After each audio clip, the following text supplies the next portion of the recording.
जय हिंद दोस्तों। आप सभी का स्वागत है एसएससी जीडी के पीवाईक्यू प्रैक्टिस सेट में। दोस्तों, अगर आप लोग का मैथ्स बहुत ही ज़्यादा कमज़ोर है तो ये सीरीज जो है आप लोग के लिए बहुत ही ज़्यादा कारगर साबित होने वाला है, क्योंकि इस सीरीज में जो है मैथ्स को जो है बेसिक लेवल से जो है आपको सिखाया जाएगा। और यहाँ जितने भी क्वेश्चन प्रैक्टिस कराया जाएगा वो सारे के सारे जो है वो पीवाईक्यू रहेंगे, यानी कि जो है प्रीवियस ईयर क्वेश्चन जो है वही सर रहेंगे, क्योंकि मैक्सिमम एग्जाम में जो है वो आप अगर आप किसी भी एग्जाम की तैयारी करना चाहते हैं तो आपके लिए जो है वो प्रीवियस ईयर क्वेश्चन जो होता है वो बहुत ही ज्यादा इंपॉर्टेंट होता है, उसको करके जाना होता है। और उससे अच्छा से अगर कर लेते हैं तो आपका जो है स्कोर निश्चित बढ़ेगा ही। और बात करें ये एसएससीजीडी एग्जाम की, तो अभी जो है 2026 वाला एग्जाम जो है वो अभी हुआ नहीं है। अभी लगभग जो है इसका एग्जाम मार्च से चालू होगा और अप्रैल तक इसका एग्जाम चलेगा। तो जिन भी विद्यार्थियों को लगता है कि मेरा इस बार 2026 में अच्छा से तैयारी नहीं हो पाया है, तो वो जो है इस सीरीज को देख सकते हैं। इसलिए हमने इसका नाम जो है टारगेट 2027 रखा है। तो आपका अगर लक्ष्य है 2027 में फिर से जो 2026 में वैकेंसी आएगी लगभग सितंबर अक्टूबर में, तो उसमें आप अप्लाई करिएगा। तो लगभग इसका एग्जाम जो है जनवरी फरवरी में जो है हर साल लिया जाता है। तो जिसका भी लक्ष्य 2027 है, आपको जैसे जीडी निकालना है, 2026 में से तैयारी नहीं कर पाए हैं, तो वो सभी जो है इस बैच को देख सकते हो। और आपके जितने भी छोटे भाई बहन हैं जो इस बार इंटर एग्जाम दिए हैं, अगर वो सभी जो है प्रैक्टिस करना चाहते हैं या तैयारी करना चाहते हैं एसएसजीडी का, तो उन लोग को भी जो है आप सजेशन कर सकते हो, ये चैनल दे सकते हो। यहाँ से जो है जितने भी क्वेश्चन आपको प्रैक्टिस किया जाएगा वो बेसिक लेवल से प्रैक्टिस कराया जाएगा। यहाँ जो है आपको ना ही कोई फॉर्मूला दिया जाएगा याद करने के लिए, ना ही ट्रिकबाजी चलेगी। सिर्फ जो है आपको बेसिक कॉन्सेप्ट के माध्यम से जो है सवाल को सॉल्व करना सिखाया जाएगा, वो भी बहुत ही फास्ट तरीके से। तो ज्यादा कुछ नहीं, तो शुरू करते हैं आज से पहला क्वेश्चन से। देखिए, पहले जो है सिंप्लीफिकेशन है, तो इसमें हमें जो है बोर्ड मार्क्स अप्लाई करना पड़ेगा। तो देखिए, और एसएससीजीडी में ज्यादा भारी सवाल देता नहीं है, बहुत ही इजी सवाल सब रहता है, तो उसे आप आसानी से कर लीजिएगा। देखिए यहाँ बोल दो, ये जो सिंप्लीफिकेशन है इसमें जो है बोर्ड मार्क्स रूल लगेगा। पेन का साइज थोड़ा छोटा कर लेते हैं। तो यहाँ जो है बोर्ड मार्क्स अप्लाई करेंगे।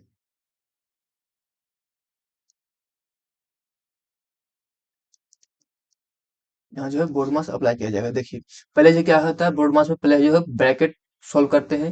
उसके बाद जो है ऑफ का कार्य होता है, मतलब का जो रहता है उसका कार्य होता है। फिर डिवीजन किया जाता है, फिर मल्टीप्लिकेशन किया जाता है, उसके बाद एडिशन, उसके बाद जो है सब्ट्रैक्शन किया जाता है। तो देखिए पहले जो है ये वाला पार्ट सॉल्व कर लिया, ये जो ब्रैकेट के अंदर है। तो पहले इस पार्ट को जो है सॉल्व करना होता है। देखिए आप इसको लिख सकते हैं 2 × 96 हो गया। ऑफ का जो है मल्टीप्लाई में चेंज कर दिए। डिवीजन है, इसको नीचे लिख सकते हैं 24। आप देखिए काटिए, 2 × 1 = 2, और इसको काटिएगा तो ये हो जाएगा 12। और 12 को जो है फिर 96 काटिएगा, 12×8 = 96। इसका मतलब जो है ये वाला पार्ट कितना आया, 8 आया। तो इसको हम काट सकते हैं, इसको काटिए, यहाँ पे लिखिएगा ये वाला पार्ट हमारा आ गया 8। अब फिर देखिए ये वाला पार्ट हमें सॉल्व करना है, तो इसको भी लिख सकते हैं 4 × 36 और डिवाइडेड बाय 8। अब देखिए 4 × 1 = 4, और जो है ये आ जाएगा 2। अब फिर जो इसको काट दीजिए तो ये आ जाएगा कितना, 18।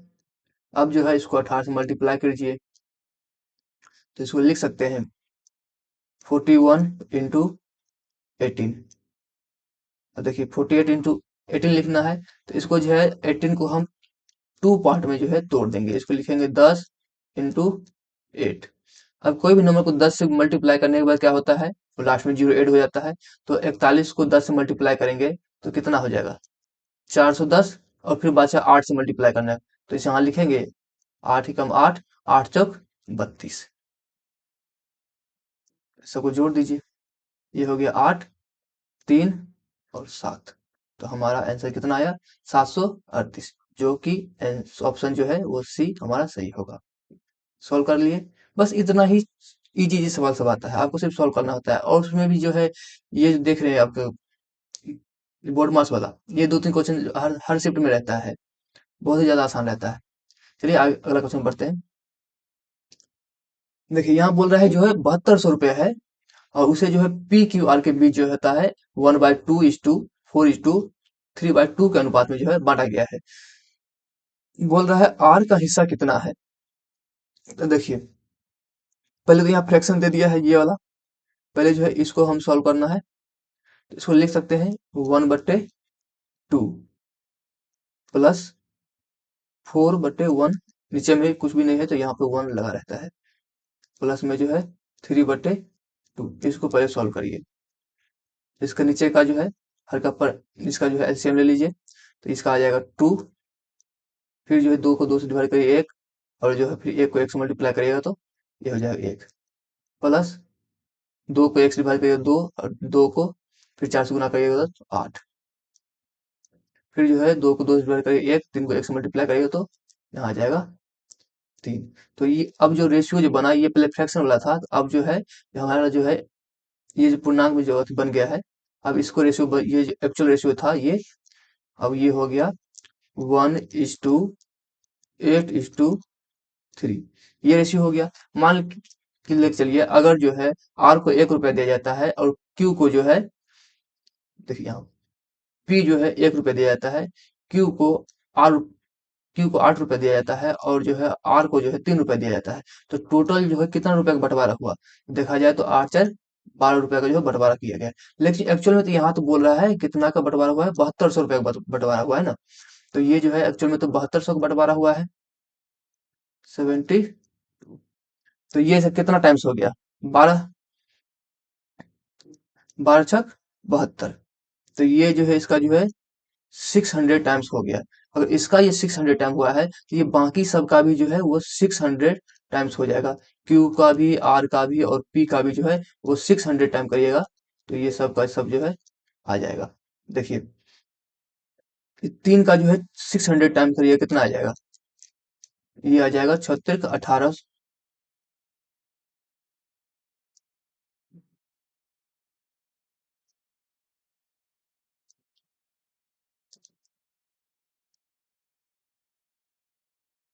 ये आ जाएगा 18 36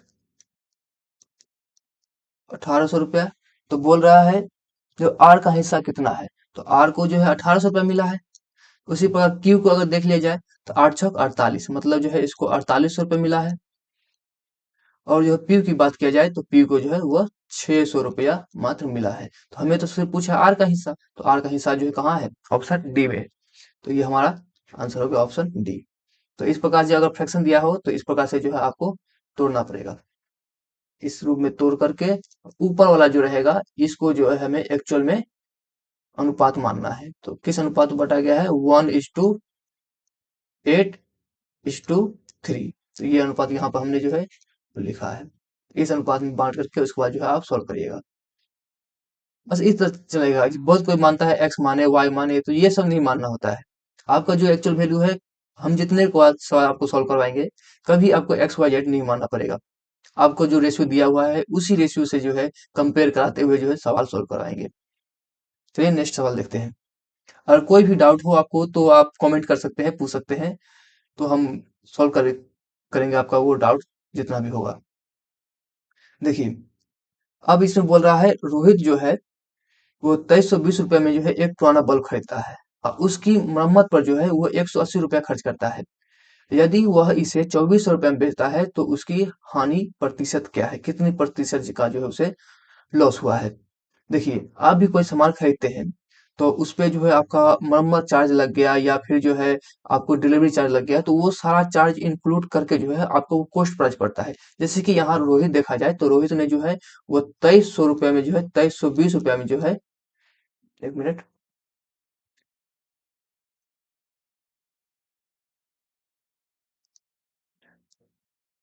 तो इसने जो है 2320 रुपया में जो है बल्ब खरीदा। उसके बाद जो है उसकी मरम्मत पर जो है 180 रुपया जो है इसने खर्चा कर दिया। तो इसका जो है सीपी कितना बना कॉस्ट प्राइस यानी कि जो है इसने कितने में खरीदा। तो टोटल देखा जाए तो इसने जो है वो खरीदा है 2400-2500 रुपये में जो इसको खरीदा है। दोनों को जोड़ दीजिएगा तो ये बन जाएगा 2500 रुपया। 25 रुपये में खरीदा लेकिन जो है इसने बेचा है कितने में बेच दिया इसका जो है वो 2400 में बेच दिया है।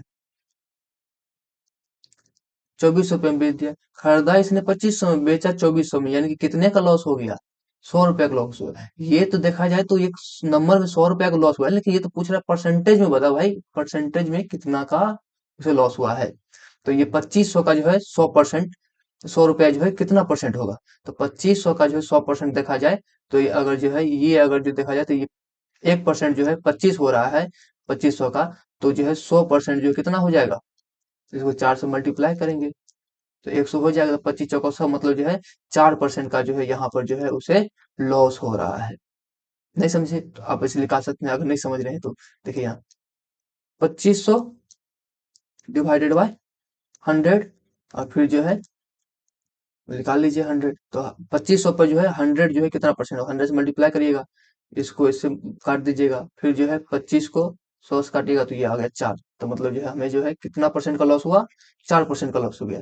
तो आपको जो है परसेंटेज निकालना भी सिखा देते हैं अभी, जैसे कि देखिए यहाँ पे परसेंटेज निकालना है।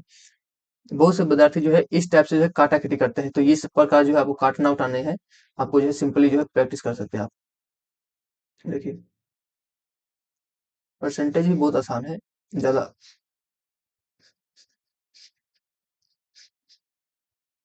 देखिए देखिए यहाँ पे क्या था, 2500 रुपया था, 2500 है।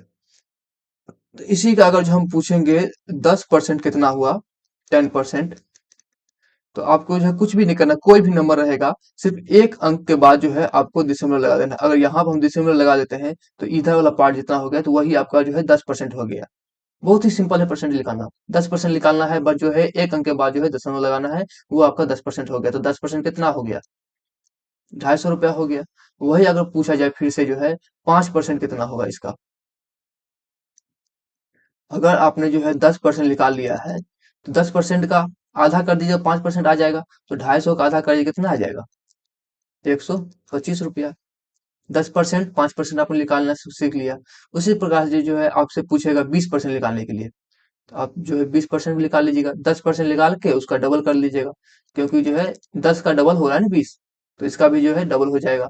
10% आपका निकला 250 रुपया, तो उसका डबल कर देंगे तो कितना हो जाएगा? 500 रुपया, 20% हो जाएगा। उसी प्रकार आपको 30% पूछेगा, तो आप 10% निकाल के उसको 3 से मल्टीप्लाई कर दीजिएगा, तो ये हो जाएगा 0,750 रुपया। उसके बाद अगर 40% पूछेगा, तो आप जो है 40% निकाल सकते हैं 10% निकाल करके। समझ गए? अब जो है देखते हैं, अब भी आपको जो है पूछेगा 25% निकालने के लिए। 25%, तो देखिए 25% निकालने के लिए कुछ भी नहीं करना है। या तो एक ये तरीका है, आप 20% निकाल के फिर 5% निकाल के इसमें जाएगा, तो इसे थोड़ा लेंदी हो जाएगा। 25% निकालने के लिए कुछ नहीं करना पड़ता है। ये 25% जो है कोई भी नंबर का जो है 1/4 करिएगा, तो वो उसका 25% वैल्यू भी प्राप्त होता है। मतलब जो है देखा जाए तो ये मान लीजिए एक सर्कल है, इसका जो 4 भाग करेंगे, तो ये 25%, ये 25%, ये 25%, ये 25%, तो टोटल 25% मिल कितना हो गया? 100% हो गया ना।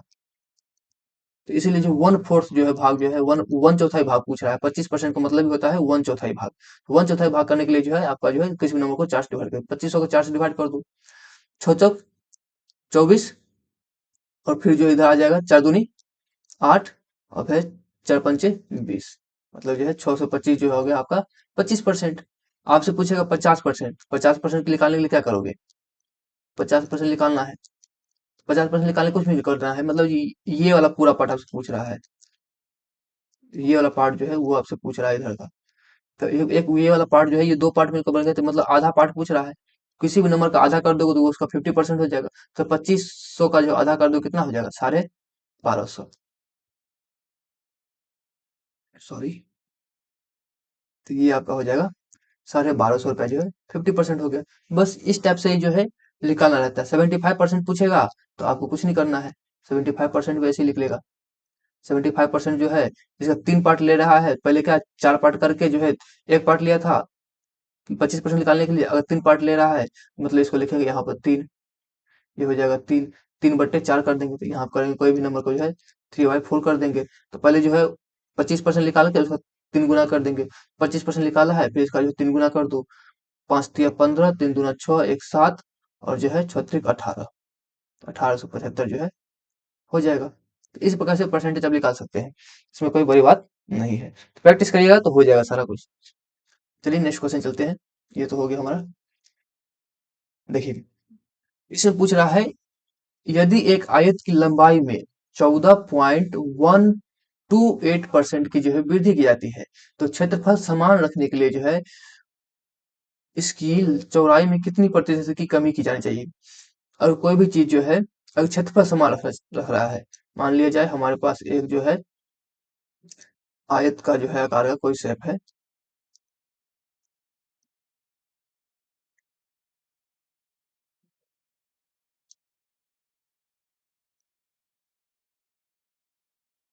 बोला इसकी लंबाई बढ़ा दिया गया है, लेकिन जो है एरिया दोनों का सेम, जो एरिया इसका है वही एरिया जो है इसका भी होना चाहिए, सिर्फ जो है इसका लंबाई जो है बढ़ा दिया गया है, लंबाई इसका बढ़ा दिया गया है। अगर जो है इसका लंबाई बढ़ा दिया जाए तो फिर इसको चौड़ाई कम करना पड़ेगा एरिया सेम रखने के लिए, दोनों का एरिया सेम है तो इसका मतलब जो है ये चपटा हो जाएगा, ये थोड़ा मोटा दिखेगा और ये जो है थोड़ा पतला दिखेगा। तो इसका मतलब जो है अगर लंबाई बढ़ा रहे हैं हम, अगर जो है लेंथ को जो है हम बढ़ा रहे हैं, तो हमारा जो है ब्रिथ जो है वह घटेगा, घटेगा ना। तो इसके लिए जो है हमें याद रखना पड़ता है, फ्रैक्शन वैल्यू जो है ये दिया हुआ है तो इसको कुछ जो है याद रखिएगा। फ्रैक्शन वैल्यू जैसे कि होता है 1/2 होता है, तो 1/2 को हम लिखते हैं 50%। 1/3 हो गया, इसको हम लिखते हैं 33.33%। ये परसेंटेज जो है फ्रैक्शन वैल्यू याद करना पड़ेगा आपको। 1/4 जो है इसको लिखा जाता है 25%। उसी प्रकार जो यहाँ देखा जाए 1/5 है, इसको लिखा जाता है 20%। फिर जो है 1/6 है, इसको लिखा जाता है 16.66%। 1/7 है, इसे लिखा जाता है 14.28%। जो 1/8 है, इसको लिखा जाता है 12.5%। सब परसेंट लगा दीजिएगा। फिर जो है 1 बाय, यहाँ पे आते हैं 1/9 है, इसे लिखा जाता है 11.11%।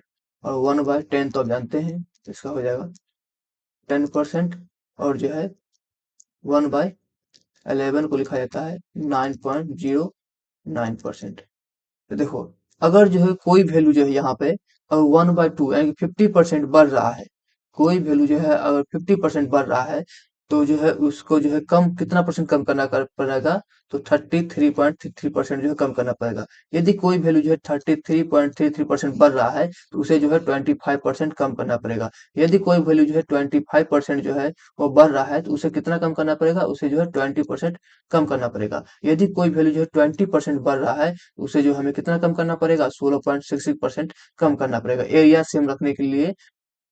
तो फिर यहाँ देखिए, ये एक वैल्यू जो है अगर 16% बढ़ रहा है, 16.66% बढ़ रहा है, तो हमें कितना कम करना पड़ेगा, 14.28% जो है कम करना पड़ेगा। अगर कोई वैल्यू जो है 14.28% बढ़ रहा है, तो हमें कितना कम करना पड़ेगा, 12 पॉइंट जो है 2% जो कम करना पड़ेगा। लेकिन सवाल में पूछा कहाँ है, पूछा है 14.28% जो है वह वृद्धि कर रहा है, तो हमें जो है कितनी प्रतिशत की जो है कमी करनी पड़ेगी।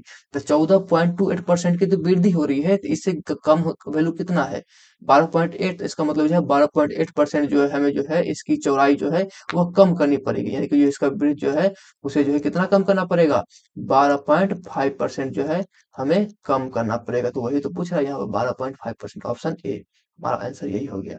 इसी प्रकार जो है आप देख सकते हो सारा कोई वैल्यू जो है 12.5% बढ़ रहा है, तो उसे कितना कम करना पड़ेगा, 11.11% कम करना पड़ेगा। तो ये सारा वैल्यू जो है 1 से लेकर जो हम लिखाए हैं लगभग 20 तक आपको याद रखना पड़ता है।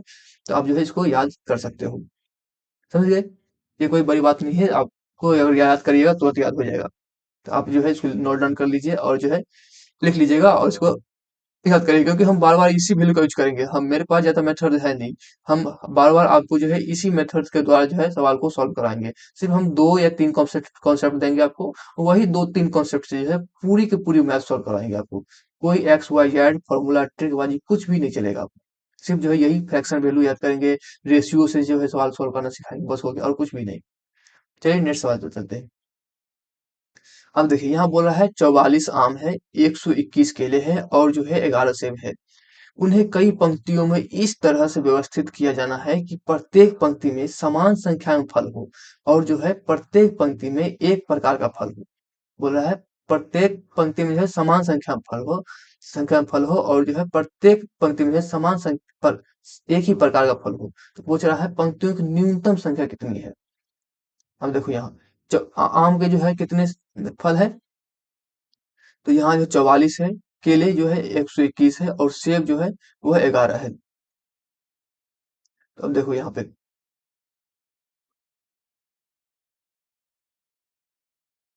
तो यहाँ देखो सेब देखो ये 11 है, तो सेब को तो हम तोड़ नहीं सकते हैं क्योंकि ये 11 है, 11 को हम तोड़ नहीं सकते हैं क्योंकि जो है ये सेब का जो है एक ही पंक्ति लगाएंगे और उसमें जो है ये 11 के 11 सेब जो है वो आ जाएगा। तो ये इसका जो है क्वांटिटी सेम फिक्स हो गया जी, 11 तीन तीन छः 9 10 11। तो ये जो है हमारा हो गया एप्पल। एप्पल जो है 11 लग गया। अगर एप्पल 11 है तो बाद बाकी जो है केला और आम, ये दोनों भी का पंक्ति जो होगा उसमें 11 11 आएगा ही। तो पूछा न्यूनतम पंक्तियों की संख्या कितनी, पंक्तियों की न्यूनतम संख्या कितनी है। अगर सेब को एप्पल को जो हमने 11 एक पंक्ति में अरेंज कर दिया है, तो यहाँ देखो केले के पास कितना है, एक केले में जो है एक पंक्ति में जो है यहाँ पे एक पंक्ति में जो है वो 11 ही रख सकता है केला। उसके बाद बाकी जो है अलग पंक्ति वो बना लेगा। तो ये जो है उसके पास 121 केले हैं। अगर 121 केले को जो है अगर जो है एक पंक्ति में 11 केले रखते हैं तो 121 केले को जो है कितने पंक्ति में arrange किया जाएगा, इसको 11 से डिवाइड डिवाइड करेंगे। 11 से डिवाइड कितना आएगा, 11 आएगा। मतलब जो हमें जो है केले का जो है बनाने का जो है टोटल जो है 11 पंक्ति लगाना पड़ेगा। यहाँ पे एक पंक्ति ये हो जाएगा, फिर जो है दो पंक्ति तीन पंक्ति ऐसे करके जो है टोटल जो हमें कितना पंक्ति लगाना पड़ेगा, 16 पंक्ति। तो बनाना का जो है कितना पंक्ति नहीं 16 नहीं, एक्चुअली गलती हो गई सॉरी। यहाँ पे जो हमें जो है केले का जो है वह 11 पंक्ति लगाना पड़ेगा। तो केले का हो गया हमारे पास 11 पंक्ति। एप्पल का कितना पंक्ति है, एप्पल का जो है हमारे पास एक ही पंक्ति है। एप्पल का एक है, केले का जो है वो हो गया 11। अब आम बचा, तो आम को जो है एक पंक्ति में 11 अगर लगा रहे हैं तो हमारे पास 44 आम है, तो इसको कितने पंक्ति में अरेंज करना पड़ेगा, 11 से भाग दो तो ये कितना हो जाएगा 4। मतलब जो है आम का जो है 4 पंक्ति लगेगा, एक दो तीन और 4। और सब में जो है कितना आम रहेंगे, तो 12 आम रहेंगे, 11 आम रहेंगे, एक दो तीन चार ऐसे करके जो है 11 आम रहेंगे। तो टोटल देखा जाए तो मैंगो का जो है कितना पंक्ति हो गया, टोटल जो है ये 4 पंक्ति हो गया। तो टोटल कितना न्यूनतम पंक्तियों की संख्या हो गया, एक तो इसका हो गया 11, इसका हो गया 4, इसका हो गया। टोटल मिला के देखा जाए तो ये हो गया 16, यानी कि जो है टोटल पंक्तियों की संख्या कितनी हो गई, तो ये हो गई है 16। तो कौन सा ऑप्शन है, ऑप्शन ए, यानी कि जो है टोटल 16 पंक्ति है। अगर आप ऐसा नहीं करना चाहते हैं, ये तो हमने आपको बताया डायरेक्ट ऐसे कर सकते हैं। अगर आप इसका एचसीएफ लगा करना चाहते हैं तो वो भी वैसे भी कर सकते हैं, कोई दिक्कत नहीं है। देखिए एचसीएफ से कैसे सॉल्व होगा, पहले इसको हटाते हैं।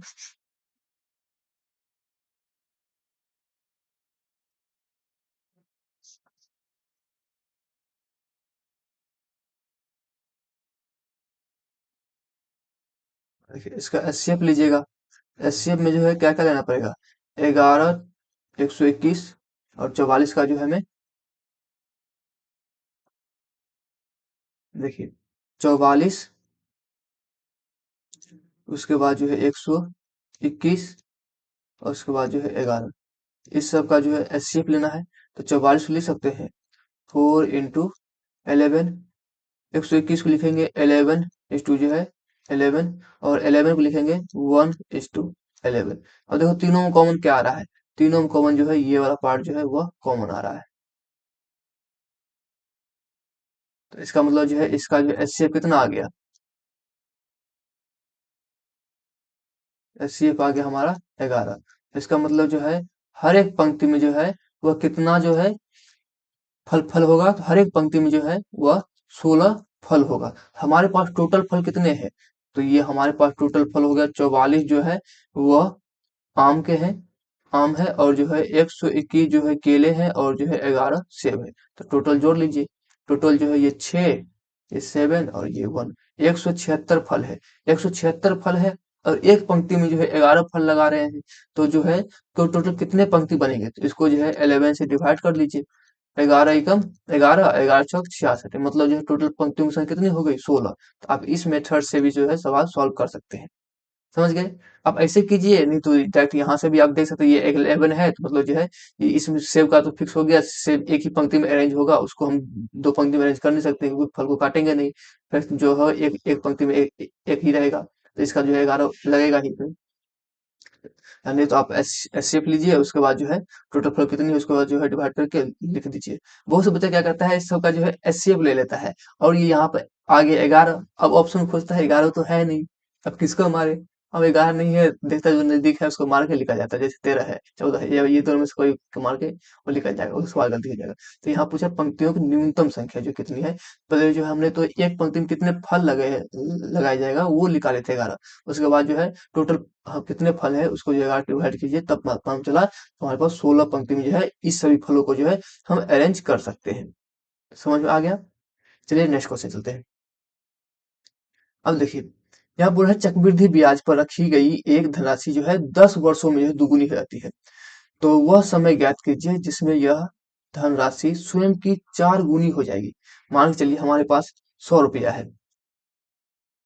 हमारे पास 100 रुपया है और जो है इसे 10 सालों के लिए छोड़ दिया, और इसको 10 सालों के लिए जो है यहाँ पे जो है 10 इयर्स के लिए, अगर 10 इयर्स के लिए जो है हमने इसे रख दिया है, तो ये जो है स्वयं की जो है कितनी गुनी होगी? 2 गुनी होगी, मतलब जो है यह 200 रुपया हो गया। 100 रुपया जो है वो 200 रुपया हो गया, मतलब जो है हमें कितना ब्याज मिला?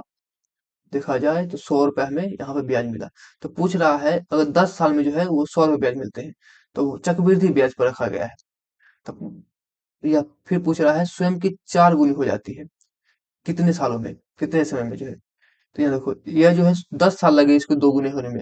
अगर इस 200 रुपए को हम ना निकाल करके फिर से जो है 10 सालों के लिए और इसको छोड़ दिया जाए, तो ये भी तो 200 है, तो इसका भी तो है दोगुना हो जाएगा 10 साल में, क्योंकि हर एक 10 साल में राशि जो है वह दोगुना हो रहा है। तो ये जो है 200 रुपया हम अकाउंट में छोड़ देते हैं, तो ये जो अगले 10 साल में जो है ये इसका दोगुना हो जाएगा, हमें जो कितना मिलेगा? 400 रुपये मिलेगा। तो ये जो है 100 रुपए जो हमने रखे थे वो 10 साल में 200 रुपए हो गए, फिर 10 साल के लिए छोड़ दिया तो वो कितने साल में हो गए? 400 रुपए हो गए। तो टोटल जो है ये 100 का जो है ये 4 गुना हुआ, 4 टाइम्स हो गया, मतलब 4 गुना। पूछा 4 गुना होने में जो है 100 रुपए को जो है 4 गुना होने में जो है कितना समय लगा? 10 साल यहाँ लगा और फिर जो है 10 साल यहाँ लगा, टोटल जो है 20 ईयर्स लग गए। टोटल 20 साल जो है लग गए इसको 4 गुना होने में। तो हमारा आंसर ऑप्शन ए, 20 साल। बस, ना एक्स वाई जेड कुछ भी नहीं मानना है, सिर्फ 100 मानना है, सवाल सॉल्व करना है। समझ गए? ऐसा ही कॉन्सेप्ट मिलेगा हर एक सवाल को। यहाँ जो बिगनर है, जो बच्चा को अभी तक नहीं पढ़ा है वो भी बना सकता है, जो पढ़ा हुआ है वो भी बना सकता है सवाल को। तो आपसे उम्मीद करते हैं कि आप इस वीडियो को लाइक करिएगा और शेयर करिए, जितने भी आपके साथी हैं उन लोग तक पहुंचाइए, ताकि उन लोग का भी जो है मैथ अच्छा हो, उसके अंदर अगर मैथ का डर है वो डर खत्म हो। समझ रहे हैं ना? तो वीडियो को आप शेयर कीजिए अपने दोस्त को पास, ताकि जो है वो भी जो है आपकी तरह देश सेवा के लिए जो है जाए। चलिए नेक्स्ट सवाल देखते हैं। देखिए यहाँ बोल रहा है एक छात्र ने जो है एक परीक्षा में 75% अंक प्राप्त किए हैं और जो है 60% अंक प्राप्त करने वाले एक दूसरे छात्र से जो है 30 अंक अधिक प्राप्त करता है। तो परीक्षा में अधिकतम अंक क्या है? मान चलिए परीक्षा हुआ यहाँ पे, तो यहाँ पे नंबर लाइन पर समझते हैं। तो परीक्षा जो होता है वो टोटल 100% का 100% लाना होता है। अब 100% लाना है तो 100% में जनरली तो 100 मार्क्स का एग्जाम होता है, लेकिन कोई कोई परीक्षा जो है 200 मार्क्स का भी होता है, 150 नंबर का भी होता है। जैसे कि जीडी का एग्जाम ले लीजिए, उसमें 80 मार्क्स का होता है, तो 80 मार्क्स का जो नहीं 160 मार्क्स का होता है, ऐसे क्वेश्चन रहता है 160 मार्क्स का होता है। तो 160 मार्क्स जो है वो 100% हो गया आपका। तो उसमें 160 में कितना नंबर ला रहे हैं? अगर 160 में 160 ला रहे हैं तो आपका जो है नंबर 100% हो गया। तो यहाँ पर जो है ये पूछ रहा है एक लड़का जो है वो 75% नंबर लेकर आया है। कितना लेकर आया है? 5%। और एक दूसरा लड़का जो है वह 60% नंबर लेकर आया है। तो ये देखा जाए परसेंटेज में देखा जाए तो ये इसे कितना ज्यादा लेकर आया है? 15% ज्यादा लेकर आया है। लेकिन वो एक्चुअल में ये बोलता है वो 30 नंबर अधिक लेकर आता है। 30 नंबर जो है अधिक लेकर, परसेंटेज में तो 15% लेकर आया है, लेकिन जो है ये यहाँ पर जो है वो 30 नंबर जो है वो अधिक लेकर आया है। वो 30, यहाँ से यहाँ तक बीच का गैप जो है वह कितने नंबर का है? 30 नंबर का है। ये 30 जो है किसके बराबर है? 30 जो है वह 15% के बराबर है। मतलब जो है ये 15 का जो है कितने टाइम्स हो रहा है? ये जो है 2 टाइम्स हो रहा है। अगर 15 का 2 टाइम्स हो रहा है तो 100 का जो है 2 टाइम्स कर दो। तो 100 का अगर 2 टाइम्स करेंगे तो कितना आ जाएगा? मल्टीप्लाई 2, तो ये हो जाएगा 200। मतलब जो है हमारा जो है वो एग्जाम कितने नंबर का हुआ था? सॉरी, यहाँ परसेंटेज लग गया। तो हमारा जो एग्जाम जो हुआ था वो हुआ था 200 मार्क्स का। तो जो है इस प्रकार से आप सॉल्व कर सकते हैं। और यहाँ जो है इसने कितना नंबर लाया है तो उससे भी आप ज्ञात कर सकते हैं। इसका जो है 2 टाइम्स कर दो, 6 दूना 12, 120 नंबर। इसका मतलब ये इसने 120 लाया, इसने कितना लाया? 5 दूना 10, 7 दूना 14, 1 15, यानी कि जो है 150 नंबर इसने लाया है। दोनों का बीच का गैप कितना हो गया? कितना नंबर ज्यादा लेकर आया है? 30 नंबर। ये तो खुद बोल रहा है 30 ज्यादा लेकर आया है। इसने 120 लाया है और ये जो है 150 लाया है। इसका मतलब जो है ये से 30 नंबर अधिक लेकर आया है। तो टोटल कितने का मार्क्स का एग्जाम हो गया? 200 मार्क्स का एग्जाम हो गया। तो इस तरह से जो है आप सॉल्व कर सकते हैं नंबर लाइन को समझ करके। समझ आ गया? तो नहीं आता है तो आप कमेंट कीजिए ये वाला सवाल नहीं समझ में आया है, तो आप नेक्स्ट बार जो है वो सवाल को फिर से जो है आपको बताया जाएगा। चलिए चलते हैं नेक्स्ट क्वेश्चन पे। फिर देखिए सिंप्लीफिकेशन आया है, आप जो है इसको आराम से सॉल्व कर सकते हैं। अब देखिए यहाँ पर ये रखा हुआ है, ये जो है डिवीजन है, तो इसको हम नीचे में यहाँ पर लिखेंगे। अब देखिए यहाँ पर जो हम लिखेंगे 24। देखिए ये 12 से कटेगा, 12 दूनी 24, 12 छक 72। अब डायरेक्ट जो है इसको इसे काट सकते हैं 3 से। यहाँ पे देखिए 2 एकम 2, 2 तिया 6। अब देखिए ये इसको जो है 175 को 3 से मल्टीप्लाई करिएगा, 175 इंटू जो है 3, और इसको मल्टीप्लाई करके और ये 5 को जो है ऐड करना है। तो ये कितना हो जाएगा? 5 तिया 15, 7 तिया 21, देखो 22, हासिल 2, 3 एकम 3, 3 2 5। अब प्लस में जो है ये 5 है, तो ये 5 इन दोनों को जोड़ दीजिए, कितना आ जाएगा? 530। ये आ गया 530। फिर जो है यहाँ पर जो है मल्टीप्लाई करना है 530 किससे? 20 से। इसको जो है मल्टीप्लाई कर दीजिए 20 से। फिर जो है डिवाइड करना है 2 से, तो यहाँ पर जो है डिवाइड कर दीजिए 2 से। अब इसको काट दीजिएगा, कितना आ जाएगा? ये 10 आ गया। 10 को कोई भी नंबर से मल्टीप्लाई करने आसान होता है। इसको लिख सकते हैं 5300। ये हो गया 5300। ऑप्शन डी सिंप्लीफिकेशन है। यहाँ पे 2-3 क्वेश्चन हर साल मिलेगा, और ये क्वेश्चन जो है सिर्फ एक सेट का पूरा उठाया गया है। ये नहीं जो हमने जो है आसान सा क्वेश्चन उठा के आपको दिया है। ये पूरा एक सेट है प्रीवियस का, वो सारा सेट अब 20 क्वेश्चन का है, वो 20 क्वेश्चन हमने जो यहाँ रखा है। फिर अगली बार जो आएगा फिर वो पूरा सेट आएगा। चलिए देखिए, यहाँ बोल रहा है 8 दिन काम करने के बाद राखी को पता चला कि केवल 10% काम पूरा हुआ है। उसने पूनम को काम पर रखा और जो राखी से 20% अधिक दक्ष है, तो शेष काम पूरा करने में उन्हें मिलकर जो है कितने दिनों में करेंगे? देखो यहाँ जो है राखी है, ये राखी जो है वो 8 दिन काम करती है और देखती है जो हमने जो है 10% काम पूरा किया है। अगर 8 दिन में जो है वो 10% काम पूरा कर रही है तो 100% काम जो है वो कितना दिन में पूरा करेगी? 100% काम जो है वो करेगी कितने? 80 दिनों में। राखी जो है, मानते हैं राखी जो है किसी काम को जो है कितने दिन में पूरा करती है? राखी जो है वह किसी काम को जो है 80 दिनों में कर रही है। वही पूछती है पूनम जो है वो राखी से जो है कितने प्रतिशत अधिक दक्ष है? तो यहाँ पे बोल रहा है 25% जो है अधिक दक्ष है, 20%, सॉरी 20% जो है वो अधिक दक्ष है। तो यहाँ 20% को जो है हम लिख सकते हैं 20% है। ये जो है इसको फ्रैक्शन फॉर्म में लिखेंगे 1/5। मतलब जो है 1/5 जो है ज्यादा है। मतलब जो है अगर जो राखी जो है अगर 5 पेड़ काट रही है तो ये जो है पूनम जो है वह 6 पेड़ काटेगी, एक पेड़ से ज्यादा काटेगी। मतलब जो है यह पूनम 6 पेड़ काट रही है। तो यहाँ पर जो हम ये टेबल बनाते हैं, ये हो गया राखी, ये हो गया पूनम। राखी जो है वह एक दिन में कितना पेड़ काट रही है? तो ये एक दिन में जो है 5 पेड़ काट रही है। पूनम जो है एक दिन में कितना पेड़ काट रही है? तो ये एक दिन में 6 पेड़ काट रही है। राखी जो है वो 80 दिनों में जो है, अगर एक दिन में ये 5 पेड़ काट रही है तो 80 पेड़ काटने में उसको कितना दिन लगेंगे? 8 5 40, मतलब जो है हमें जो है 400। तो 80 दिनों में जो है कितना पेड़ काटेगी वो? 400 पेड़ काटेगी। तो पूछ रहा है ये दोनों मिला करके जो है वो एक दिन में जो है कितना पेड़ काटेगी। तो दोनों मिल करके जो है एक दिन में कितना पेड़ काट रही है? 11 पेड़ काट रही है। लेकिन यहाँ राखी जो है वो 8 दिन में जो है 10% काम तो है वो खत्म कर चुकी है। मतलब जो उसे 400 पेड़ काटना था, 400 पेड़ में से जो है वो 10% पेड़ काट चुकी है। मतलब जो है उसने 40 पेड़ जो है वो काट दिया है। तो बचा कितना पेड़ है? 360 पेड़। तो यही 360 पेड़ जो बोल रहा है ये दोनों मिल करके जो है कितने दिनों में काटेगी?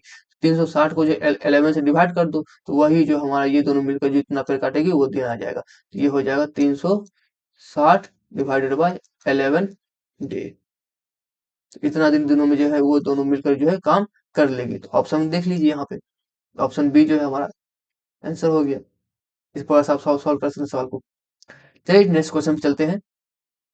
यहाँ देखिए क्वेश्चन नंबर 10 बोल रहा है एक वस्तु का विक्रय मूल्य जो है वह 5,175 रुपए है और जो है 25% की छूट दी जाती है। तो वस्तु का अंकित मूल्य कितना है? देखिए, कोई भी सामान हम खरीदते हैं, मान चलिए हमने जो है यहाँ पर कोई सामान खरीदा, तो कोई सामान खरीदा फिर उसको जो है दाम बढ़ाते हैं, उस पे जो है एक मार्किंग करते हैं हम। ये हो गया हमारा कॉस्ट प्राइस, जिसको बोलते हैं क्रय मूल्य। फिर जो है हमने जो इसको दाम बढ़ा के जो लिखा, जितना परसेंट हमने बढ़ाया, 10%, 5% या 100 रुपया, 50 रुपया, जितना बढ़ाया, उसको बोलते हैं मार्क्स प्राइस, मतलब अंकित मूल्य, MRP। तो ये हो गया हमारा, यहाँ पे एमआरपी हो गया। अब फिर जो कोई ग्राहक आया तो हम तो एमआरपी पे भी कोई सामान बेचते हैं, कभी कभार जो है हमने जितना बढ़ा के लिखा है उससे जो कम दाम में भी सामान को बेचना पड़ता है। तो उसी को जितना पर हम सामान को बेचेंगे उसी को बोला जाता है सेलिंग प्राइस। ये एमआरपी भी सेलिंग प्राइस बन सकता है, और नहीं तो इससे कम करेंगे तो वो सेलिंग प्राइस तो होगा ही होगा। तो इसको एमआरपी बराबर सेलिंग प्राइस कभी कोई हो सकता है कि जितना मार्क्स किया है उतने पे आपने सेल कर दिया, तो वो आपका एमआरपी जो सेलिंग प्राइस कन्वर्ट हो गया। अब जो हमने जो जितना मार्क्स किया है उससे हम कम में दे रहे हैं तो वो आपका सेलिंग प्राइस होगा। जितना हम सामान बेचेंगे वो जो हमारा सेलिंग प्राइस हो जाएगा।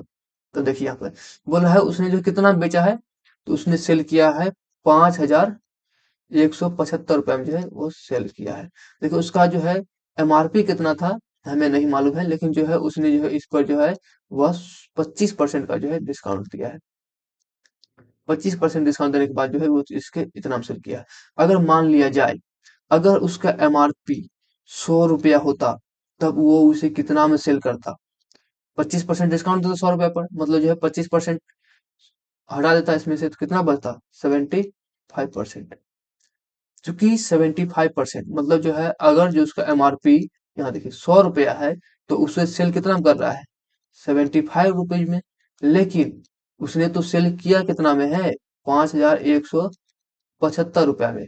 तो उसका जो है वो एमआरपी जो है वह कितना है, ये ज्ञात करना है। अब देखिए यहाँ पे ये जो है रेशियो हम बनाए हैं। अब इस रेशियो से जो है बहुत सारा सवाल सॉल्व होगा।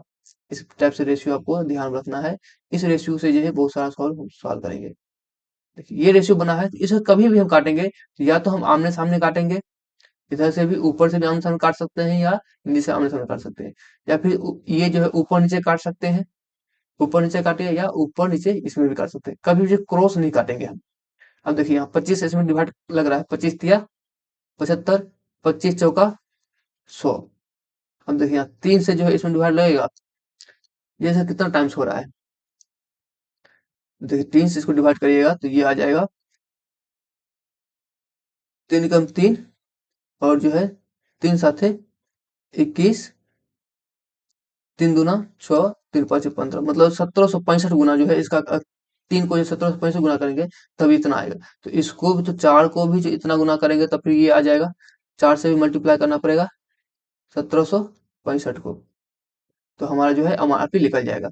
तो 4 से मल्टीप्लाई कीजिए 1765 को, तो ये हो जाएगा 5 चौक 20, 6 चौक 24, और 2 26, और 7 चौक 28, और 2 30, नहीं 5 चौक 20, और 2 6 चौक 24, 25 26, कुछ गड़बड़ है क्या? 25 चौका 100, 5 चौक 20, 0, 6 चौक 24, 25 26, 7 चौक 28, 3 चौक 3, 3 7 21। और यहाँ पर ये गलती हो गया, सॉरी, यहाँ पर जो है ये 2 आएगा, 3 दूना 6 ना, यहाँ हमने 6 लिख दिया था, यहाँ पर जो है 2 आएगा, तो ये 1725 हो गया। तो ये जो हमारा जो है 1725 रहेगा।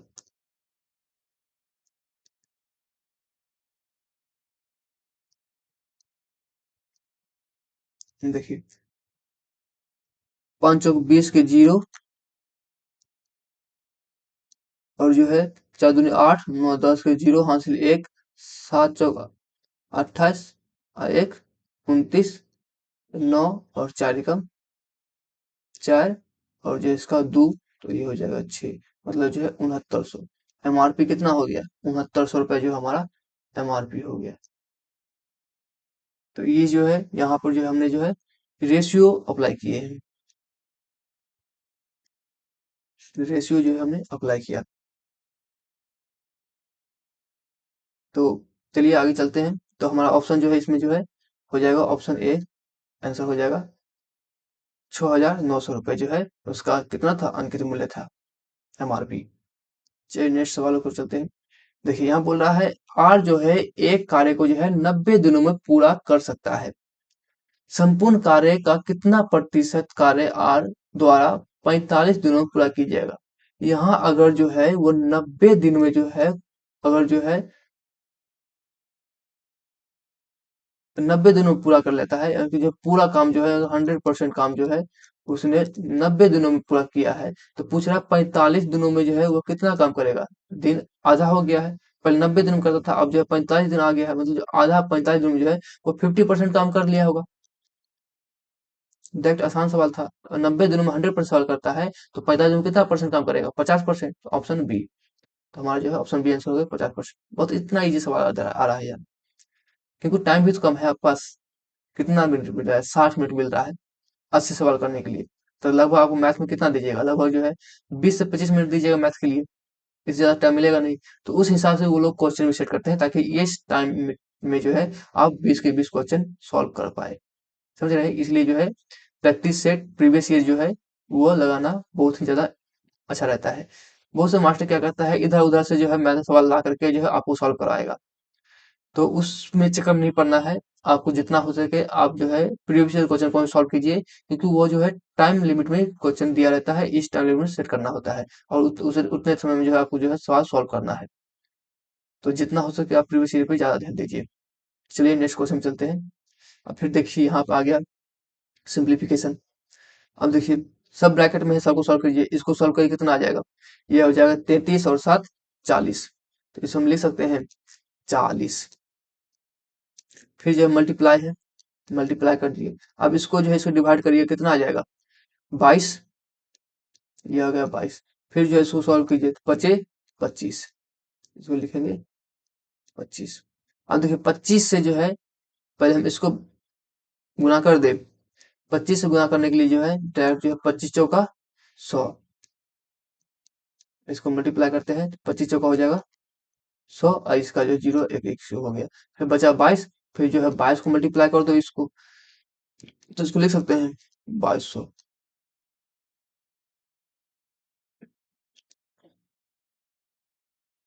देखिए ये हो गया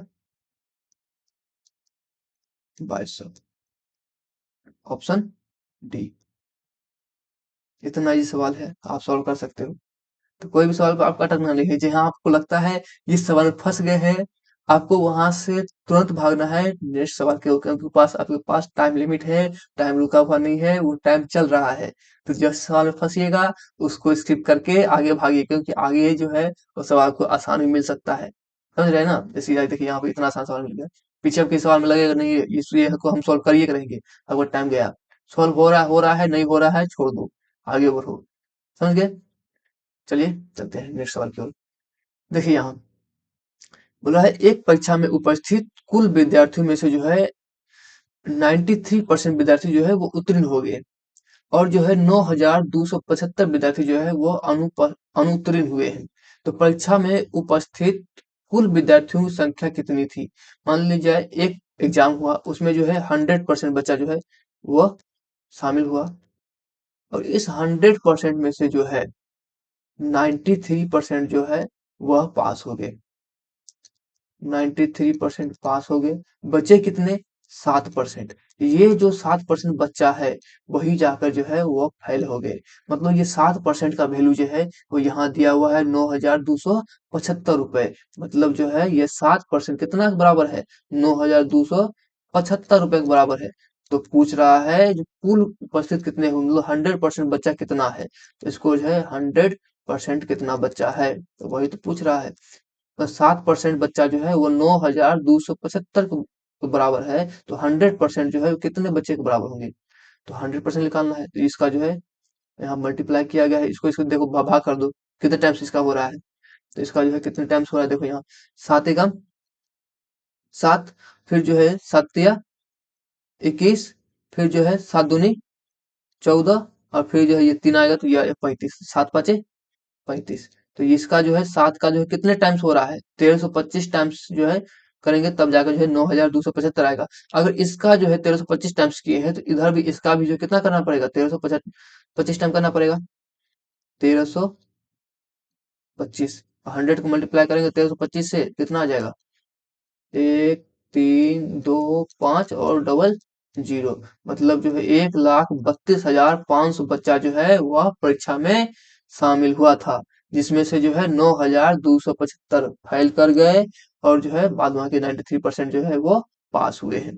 तो हमारा ऑप्शन आएगा कौन सा? तो ऑप्शन आएगा बी। 1,32,500 बच्चा जो है वह शामिल हुए थे एग्जाम में। चलिए नेक्स्ट सवाल की ओर चलते हैं। आप लोग वीडियो को शेयर कीजिए अपने दोस्तों के साथ, वीडियो को लाइक कीजिए अगर नहीं किए हैं तो। देखिए, एक परीक्षा में जो है सपना का औसत मासिक वय जो है वर्ष के पहले 3 महीनों के लिए जो है वो 1,100 रुपए है, अगले 5 महीनों के लिए जो है 1,000 रुपए है, और अंतिम 4 महीनों के लिए जो है वह 1,200 रुपए है। यदि कुल वार्षिक बचत 1,300 रुपए है तो सपना की मासिक औसत मासिक आय कितनी है? तो महीने का कितना कमा रही है? देखा जाए उसका जो है वो खर्च जो है वह जो है 3 महीनों के लिए जो है 3 महीनों में जो है वो औसत खर्चा जो है वह कर रही है कितना? 1,100 रुपया। 1,100 रुपया खर्चा कर रही है, मतलब जो है वो 3 महीना में जो है कितना रुपया खर्चा कर दी? 1,100 रुपया। तो देखा जाए तो अब 3 महीनों में जो है इसने खर्चा किया है 3,300 रुपया।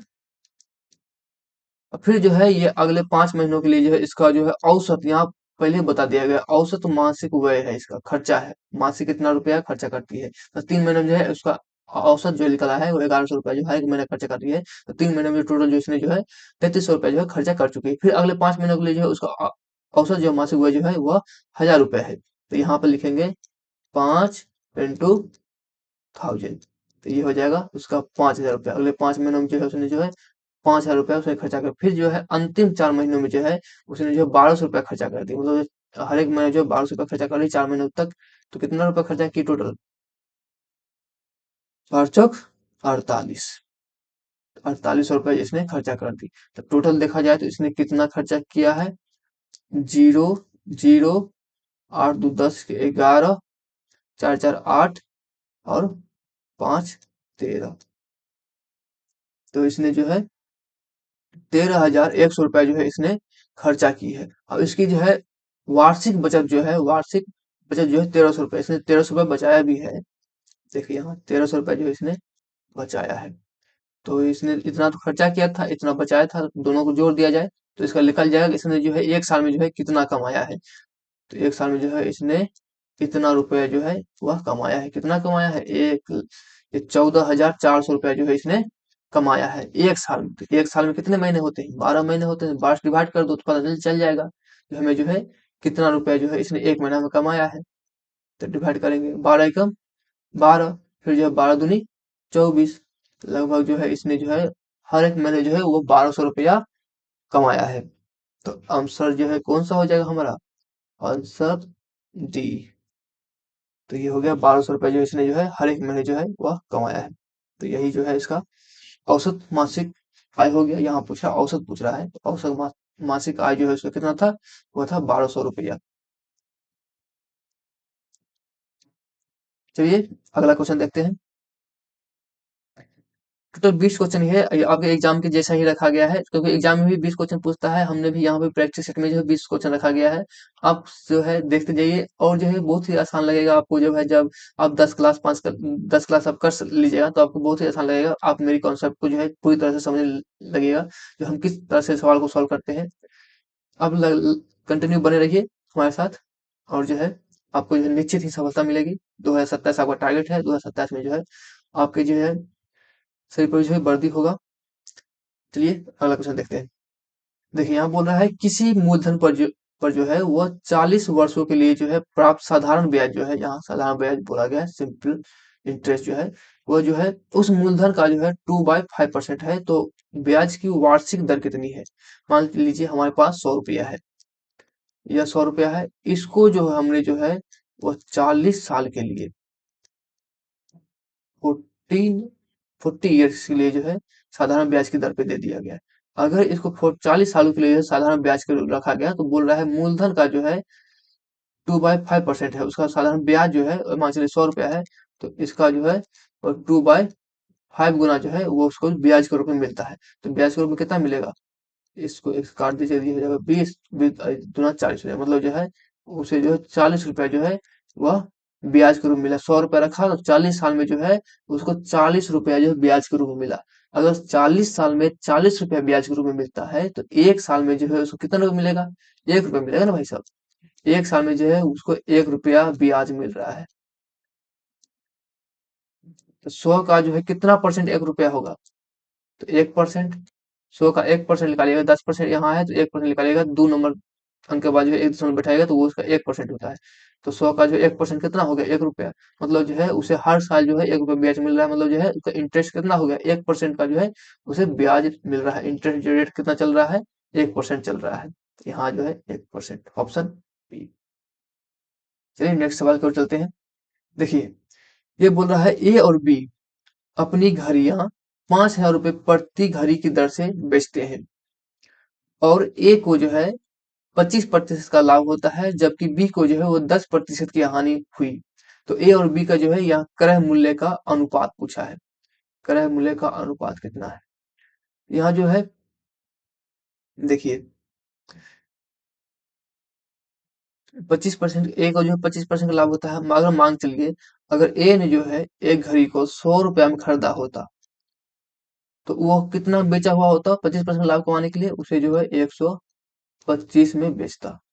लेकिन यहाँ तो उसने जो है बेचा है कितने में, उसने बेचा है 5,000 में, तो उसने खरीदा कितने में होगा, समझ रहे हैं ना। मतलब जो है ए का जो है वह कॉस्ट प्राइस कितना है, सीपी जो है कितना है। तो ए का सीपी यहाँ पे निकाल लेंगे। अगर 100 रुपये में खरीदा है तो उसको जो है 25% लाभ पाने 125 में बेचेगा। लेकिन एक्चुअल में तो उसने खरीदा कितने में, 5,000 में, तो उसका जो है कॉस्ट प्राइस कितना होगा। फिर यहाँ देखिए, फिर बी को देखिए, बी को जो है 10% का हानि होती है। अगर मान लीजिए बी को भी जो है, अगर बी ने भी कोई वस्तु को जो है अगर 100 रुपये में खरीदा होता, तो उसको 10% की हानि हो गई। मतलब जो है वो 100 रुपये में खरीदा, उसने बेचा है कितना में, उसने बेच दिया 90 रुपये में। लेकिन यहाँ देखा जाए तो उसने जो है बेचा था कितने में, 5,000 रुपये में बेचा था, तो उसने जो है उसको कितने में खरीदा होगा, बी का जो है कॉस्ट प्राइस कितना होगा। तो इसको सॉल्व करने के लिए जो है दोनों का कॉस्ट प्राइस का रेशियो पूछा है। ए का भी जो है सीपी, बी का भी जो है सीपी पूछा है, इन दोनों का रेशियो पूछा है। तो रेशियो पूछने के लिए जो है इन दोनों को भी जो है रेशियो में हमें कन्वर्ट कर देते हैं। तो जो है ये हमारा हो गया इक्वेशन 1, और ये हो गया इक्वेशन 2। तो इन दोनों को भी जो है रेशियो में कन्वर्ट करने के लिए इन दोनों को भी रेशियो में कर दो। तो इसको जो है इसको ये वाला पार्ट को काटिएगा, इधर वाला पार्ट कटेगा, ये एक साथ हो गया, और इधर वाला पार्ट जो है वो एक साथ हो गया। अब देखिए इसको लिख सकते हैं हम, देखिए लिखेंगे 125 बट्टे 100, और ये बट्टा में है तो ये जो है पलट जाएगा, इसको लिखेंगे 100 बट्टा में 90, और रेशियो यहाँ पर आ जाएगा, तो इसको लिखेंगे 5,000, और ये हो जाएगा ए का कॉस्ट प्राइस, और बी का जो है कॉस्ट प्राइस हो जाएगा बटे में 5000। अब देखो काट दीजिए, 100 से 100 कट गया, और फिर जो है इधर ये 5000 से जो है 5000 कट गया। अब जो ये कटेगा 5 से कटेगा, ये हो जाएगा 18 पंचे 90, और जो है 5 दूनी 10 बचे 25। अब कटेगा 5 से 3 से नहीं कटेगा। तब देखिए ये रेशियो कितना निकला, तो इसको जो है देखिएगा 25/18, तो B/A, तो लिखेंगे A/B हो जाएगा 18:25। तो इन दोनों का जो है वह कॉस्ट प्राइस, सीपी का जो रेशियो कितना हो गया, सीपी का कॉस्ट प्राइस रेशियो हो गया 18:12। तो ऑप्शन हमारा ए, तो ये जो हमारा ऑप्शन ए हो गया। इस टाइप से जो है आप सॉल्व कर सकते हैं रेशियो फॉर्म में। ये सब रेशियो है, अनुपात पूछा है, अनुपात के रूप में लेके आ गए। अब एक्स वाई जेड कुछ नहीं मानना है, यहाँ जो नहीं था उसको हमने क्या लिखा, ए लिख दिया, या वाट से जो है डिनोट कर दिया। यहाँ पे बी था तो बी लिख दिए, तो बात खत्म है। एक्स वाई जेड मानना ही नहीं है, यहाँ पे हमने क्या माना है, 100 माना है।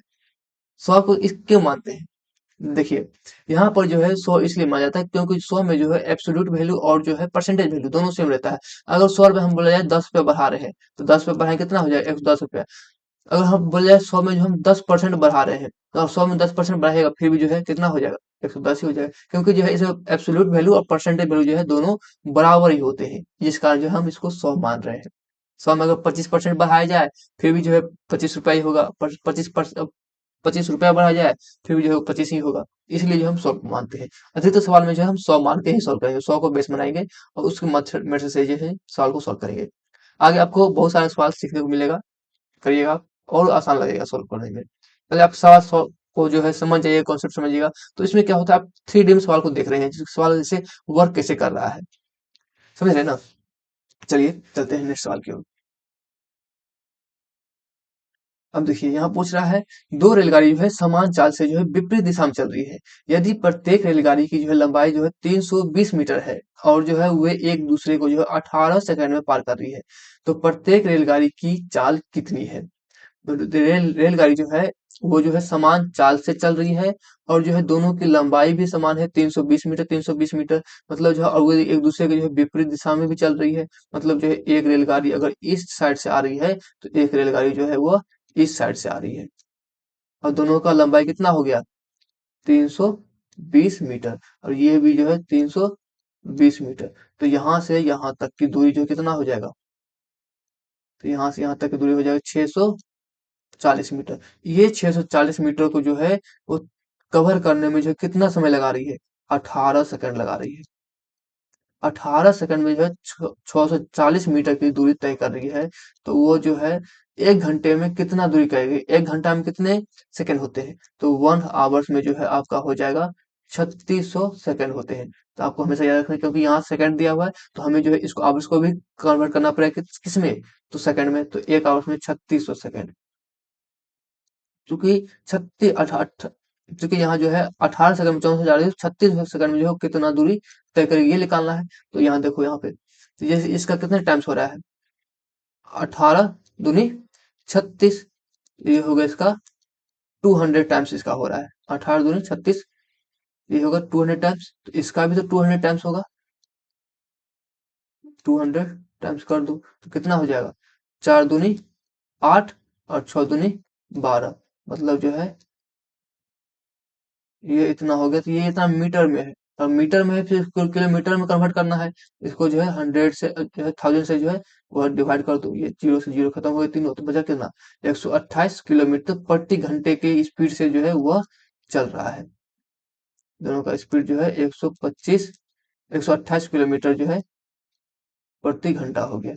तो जब कोई भी ट्रेन जो है वो विपरीत दिशा में चलती है, तो दोनों का स्पीड जो है वह जुड़ जाता है, क्योंकि ये इस साइड जा रही है और ये इस साइड आ रही है, तो मतलब दोनों का स्पीड जो है जुड़ गया है। तो यहाँ पर दोनों का स्पीड जुड़ करके बता रहा है 128, तो एक ट्रेन का स्पीड कितना होगा, तो इसका जो है आधा कर दो, 6 और 4 64 किलोमीटर प्रति आवर्स। तो इसका मतलब जो है ये ट्रेन भी जो है 64 किलोमीटर प्रति घंटे की चाल से चल रही है, और ये वाला भी जो है 64 किलोमीटर प्रति घंटे की स्पीड से जो है वह चल रही है। तो हमारा ऑप्शन बी जो है आंसर हो जाएगा। समझ रहे हैं? बस इसी तरह से सवाल सॉल्व करना है, कोई ज्यादा इधर उधर नहीं है। नहीं समझ में आता है आप कमेंट कीजिए, नहीं समझ में आया हमको फिर से बताएंगे, नेक्स्ट जो स्लाइड आएगा उसमें जो है फिर से बताएंगे आपको। वीडियो को जो है शेयर जरूर कीजिए। और देखिए यहाँ बोल रहा है एक क्रिकेट टीम के जो है 7 पुरुषों की आयु जो है वो इतना इतना दिया हुआ है, तो इसकी औसत आयु कितनी है? अगर मान लीजिए अगर इस सब के पास जो है, अगर अगर आयु जो है मान लीजिए एवरेज औसत जो है वो 20 साल है, तो इसमें देखिए ये 6 ज्यादा लेके आया है, और ये जो है 5 ज्यादा लेके आया है, ये 1 ज्यादा लेके आया है, 9 ज्यादा लेके आया है, ये 4 ज्यादा लेके आया है, 8 ज्यादा लेके आया है, ये 2 लेके आया है। अगर ये सब नंबर को जो हटा दिया, 6, 5, 1, 9, 2 अगर हटा दिया जाए, तो सबका औसत आयु कितना? सबके पास जो है 20-20 हो जाएगा। तो इसका मतलब जो है उसका औसत आयु जो है 20 हो जाएगा। लेकिन ये सब जो एक्स्ट्रा लेके आया है वो 6, 5, 9, तो ये सबको जोड़ लीजिए। तो 6 और 5 कितना हो गया? 11, 11 और 1 12, 12 और 9 जो है वो हो जाएगा 21, 21 और 4 जो है वो हो जाएगा 25, 25 और 8 8 जो है वो हो जाएगा 33, 33 और 2 जो है वो हो जाएगा 35। मतलब जो है वो 35 ज्यादा हो गया, एक्स्ट्रा हो गया है। तो 35 जो एक्स्ट्रा हो गया, कितनी टोटल खिलाड़ी है, टीम है? तो उसमें से 7 पुरुष है, तो 7 में जो है वो बांट दीजिए। 35 को 7 से बांटेंगे तो 7 पाँचे 35, एक के पास जो फिर से जो है वह 5 साल जुड़ जाएगा। तो 20 में जो है 25 जोड़ दीजिए, तो यहाँ पे हो गया आपका 5 जोड़ 20 में 5 जोड़ेंगे तो फिर हो जाएगा 25। मतलब जो है सभी का जो है औसत आयु कितनी है? 25 साल। आप ऐसे भी कर सकते हैं, नहीं तो आपके पास लास्ट ऑप्शन तो है ही, इस सबको जोड़ दीजिए, पूरा पूरा जोड़ना है। और उसके बाद जो है आप इसको जो है 7 से डिवाइड कर दीजिएगा, तब भी जो है वो 25 ही आंसर आएगा। हमने भी यहाँ यही किया है, ताकि जो है थोड़ा कैलकुलेशन यहाँ काम का, हमने जो 20 कॉमन सबसे निकाल लिए, ये जो था इसमें से, इसमें सब में देखो, सब में 20 है, तो इसको जो हमने 20 यहाँ कॉमन निकाल लिया, बाद बाकी बचा कितना? वो 6 बचा था, 5 बचा था, फिर 1 बचा था, फिर जो है 9 बचा था, फिर 4 था, फिर जो है वो 8 था, फिर जो है 2 था। इस सबको जोड़ करके जो हमने जो है 60 से डिवाइड करके फिर जो है 20 में जोड़ दिए, तो वही ऑप्शन आ गया। तो वो जो है आप किसी भी तरह से कर सकते हैं सॉल्व, अब वो आपके ऊपर डिपेंड करता है। चलिए अगला क्वेश्चन कर देखते हैं। देखिए ये तो और भी आसान है। एम और एन का जो अनुपात इतना दिया हुआ है, तो जो एम का वैल्यू कितना है? एम जो है वह 9 है, और एन जो है वह कितना है? सॉरी,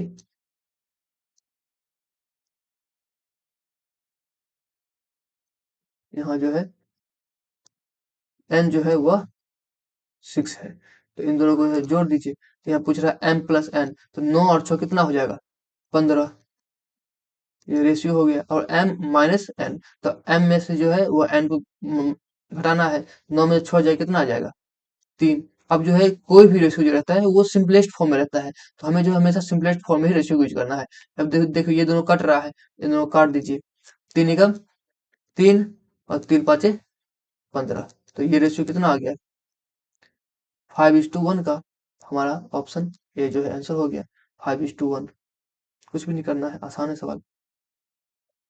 चलिए अपने लास्ट सवाल की ओर आते हैं, क्वेश्चन नंबर 20, ये हमारा लास्ट है। देखिए यह बोल रहा है एक कुर्सी का अंकित मूल्य जो है वह 2,000 रुपए है। 20% और जो है x% की दो क्रमिक छूट देने के बाद जो है कुर्सी को 1400 रुपए में बेचा जाता है। तो x का मान कितना है? मान चलिए यहाँ पर जो है